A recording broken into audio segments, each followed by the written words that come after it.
करणार आहे तर तुम्ही देखील या ठिकाणी हनुमान चालीसा पठण करा. तुम्हाला नेमकं यातून काय मेसेज द्यायचा आहे? मला फक्त एवढाच मेसेज द्यायचा आहे. हनुमान चालीसा आम्ही रोजच वाचतो, आमच्यासाठी काही नवीन नाही हनुमान चालीसा.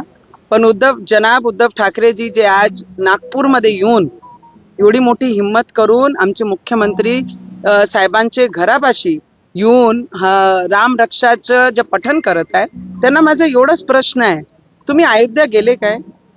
रामलल्लाचे दर्शन घेतले काय? फक्त जे नौटंकी आणि जे ढोंगीपणा करत आहे राम रक्षाचे नावाने, त्यांना एक प्रश्न आहे. आमचे मुख्यमंत्री साहेबांनी म्हटलं की मी त्यांचं स्वागतच करतो, राम रक्षा कोणी करत असेल तर मी त्यांचं स्वागतच करणार आहे. पण मी जनाब उद्धव ठाकरेजींना आठवून देऊ इच्छितो की जेव्हा आम्ही फक्त एवढंच म्हटलं होतं अमरावतीवरनं की मी हनुमान चालीसाचं पठण करन, तर आम्हाला तिथून धमक्या यायला लागल्या, तुम्ही फक्त मुंबईत पाय टाकून दाखवा, तुमचे पाय छाटण्याचे काम आम्ही करू. 3दा एज ए MLA विधायक आमदार आलेले रवीजी आणि एज ए महिला खासदार आलेली, तेव्हा आम्ही फक्त मुंबईत गेलो तर मुंबईत पोलिसला असे ऑर्डर दिले आणि छोटे कामासाठी स्वतः मुख्यमंत्री जनाब उद्धव ठाकरेजी फॉलोअप घेत होते.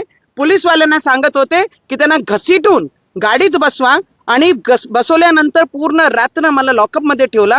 रात्री 4 वाजता राजद्रोह दाखल केला. सकाळी कोर्टामध्ये गेल्यानंतर आम्हाला जमानत होऊ दिली नाही. तेच जनाब उद्धव ठाकरे आज म्हणतात जेव्हा आमचे देशाचे प्रधानमंत्री अयोध्यामध्ये रामललाचे मंदिराचा भव्य उद्घाटन होत होता, लोकार्पण होत होता, लोक दर्शनासाठी भीड केली होती, तेव्हा उद्धव ठाकरेजी कुठे लपले होते? त्यांना ते प्रश्न विचारा. जे रामलल्लाचे दर्शन घ्यायला गेले नाही, आज ते राम रक्षाची कशाला गोष्ट करताय? ते राम रक्षा करत नाहीये, ते पक्ष रक्षा करण्यासाठी बाहेर निघालेले आहे.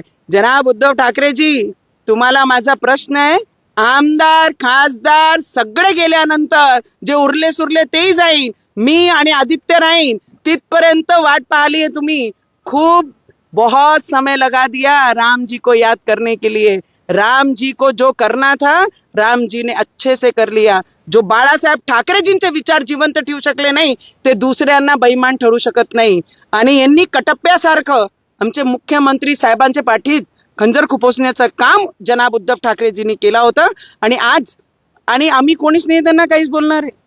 पूर्ण महाराष्ट्रीय जनताने त्यांना दाखवून दिली की त्यांची कोणत्या लेवलवर ते स्टँड करतात. पूर्ण विधानसभामध्ये साफ झाले आणि जेवढे उरले ते सगळे सोडून चालले गेले की जनाब सोबत आम्हाला राहायचं नाहीये, आम्हाला राम भक्तांसोबत राहायचं आहे. तर आज सगळे राम भक्त आमचे देवेंद्र फडणवीसजींच्या पाठीशी आहे आणि त्यांच्या सोबत उभे आहे.